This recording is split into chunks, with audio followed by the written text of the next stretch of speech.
गंगा एक नहीं है, गंगा दो है। दो कैसे है? एक जिसमें हम स्नान करते हैं, ये भागीरथी गंगा है, क्योंकि इसको भागीरथ जी पृथ्वी पर लेकर के आए। अहि रिपुपति कांता तात संपूज्य कांता। एक गंगा है भागीरथी गंगा, जिसमें स्नान करने से वो हमारा कल्याण करती है, और दूसरी है भागवत गंगा, जो सुनने से कल्याण करती है, जिसके सुनने से मंगल होता है।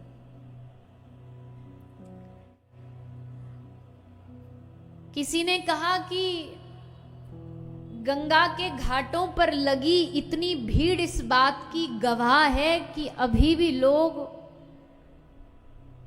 पाप करते हैं, और पाप करने के बाद उनको डर रहता है कि भाई अब इतना पाप जमा कर लिया, कहां जाएं? बोले चलो गंगा जी में धो के आते हैं। गंगा स्नान करके आते हैं। गंगा पापों के बोझ का शमन करती है, नाश करती है। पर जिस गंगा में आप जाके डुबकी लगाओगे, वो गंगा आपके तन को शुद्ध करेगी। और ये जो भागवत गंगा, इसमें जब डुबकी लगाओगे तो ये भागवत गंगा आपके मन को शुद्ध करेगी। और मन की शुद्धि, मुझे ऐसा लगता है, तन की शुद्धि से ज्यादा जरूरी है आज के समय। आज के समय को देखते हुए मन की शुद्धि होना ये सबसे महत्वपूर्ण काम है। और दुनिया में बस एक मन की शुद्धि ही एक ऐसी चीज है जिसके लिए कोई भी मार्केट में प्रोडक्ट अवेलेबल नहीं है।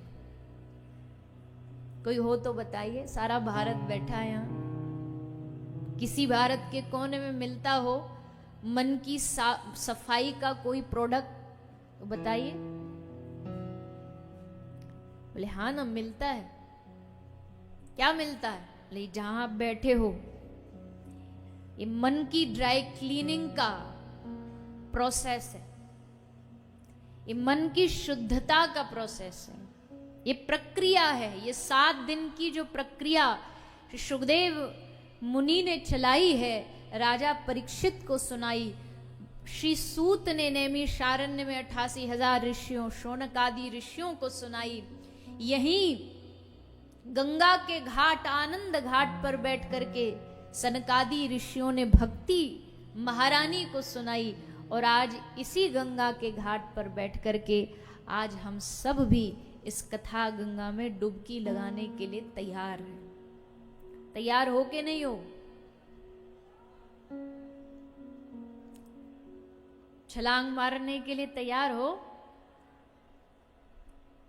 कुछ वो तो नहीं चाहिए, डूब ना जाए उसके लिए वो पहनाते हैं ना कुछ लाइफ जैकेट, और वो ट्यूब देते हैं, बोले इसको पकड़ करके।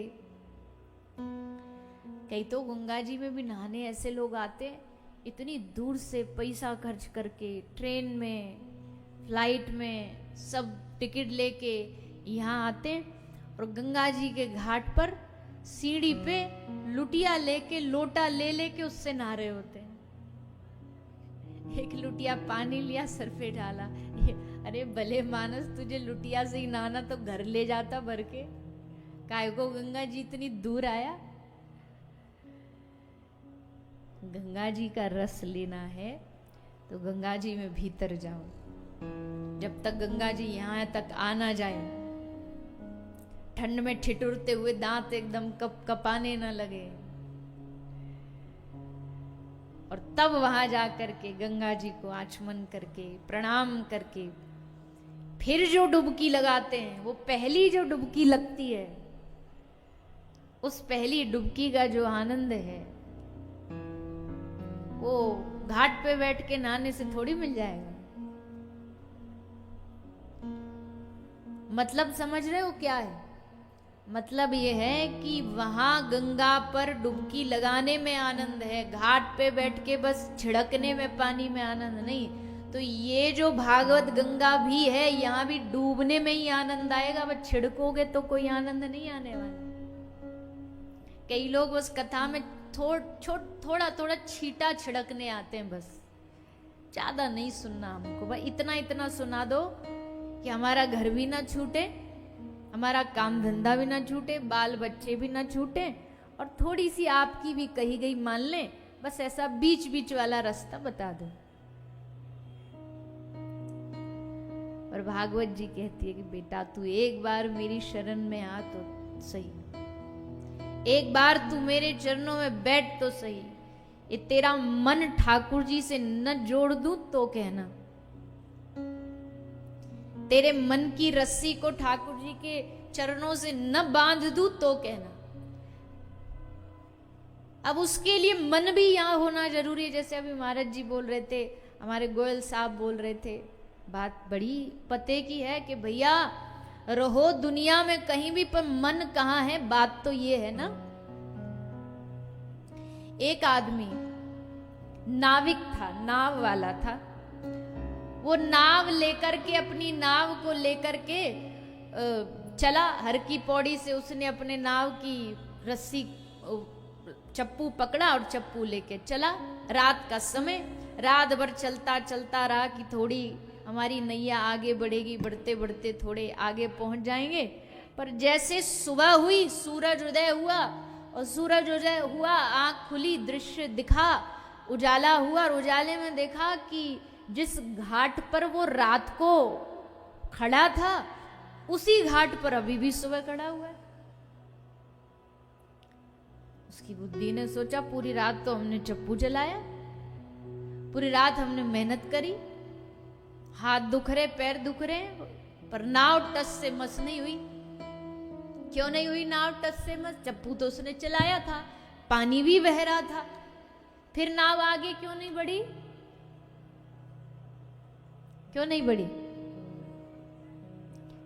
क्योंकि जिस रस्सी से वो बंधी थी, उस रस्सी को खोलना भूल गए। अब यहां 7 दिन चप्पू तो चलाओगे, पानी भी बह रहा है, रस भी बह रहा है, पर अगर 7वें दिन भी जहां पहले दिन खड़े थे वहीं खड़े मिलो ना, तो इसका मतलब है कि वो जो रस्सी तुम घर पे बांध के आए हो ना, उसको खोलना भूल गए हो, उसको खोल के नहीं आए हो, वो वहीं बंधी हुई है, वो वहीं गांठ लगी हुई है। और यहां भी अगर आ गए, तो ये बात मैंने कई बार कथाओं में बोली है, खासकर जब गंगा जी में होती है तब तो जरूर याद आती है कि भाई देखो, लोग आ तो जाते गंगा जी में नहाने, स्नान करने आते हैं कि हे गंगा मैया हमारे सारे व्यवहार संसार के सबसे दूर करके अपने चरणों में मन लगा ले, ठाकुर जी के चरणों में मन लगा ले, पर मन से घर में ही बंधे हैं। इसलिए जब डुबकी लगाते हैं तो किसके नाम की डुबकी लगाते हैं? अब आप ही बता दो, चलो मैं आप ही सच्चाई सच्चाई बोल दो, किसके नाम की डुबकी लगाते हैं? चिंटू की, चिंटू के पापा की, चिंटू की बुआ की, चिंटू की मौसी की, सारे रिश्तेदार सबके नाम की एक एक डुबकी लगा लेते हैं। बोले तो अच्छी बात, हाँ अच्छी बात है, ठीक है तुम किसी का कल्याण चाह रहे हो, पर भैया देखो पेट तो उसी का भरेगा जो खाएगा, कल्याण भी उसी का होगा जो सुनेगा। तुम तो बस इतना करो, अपने कल्याण पर ध्यान दो, क्योंकि भैया दूसरों का कल्याण तो वही कर पाएगा ना जो पहले अपना खुद का कल्याण तो कर ले। अपना कल्याण हुआ नहीं और संसार का कल्याण करने निकल जाए तो कैसे कर पाएगा? जिसके हृदय में ज्योति प्रकाशित होगी, जिसका खुद का दिया बुझा है, वो दूसरे दिए को क्या जलाएगा? पहले खुद का दीपक जलाना पड़ेगा।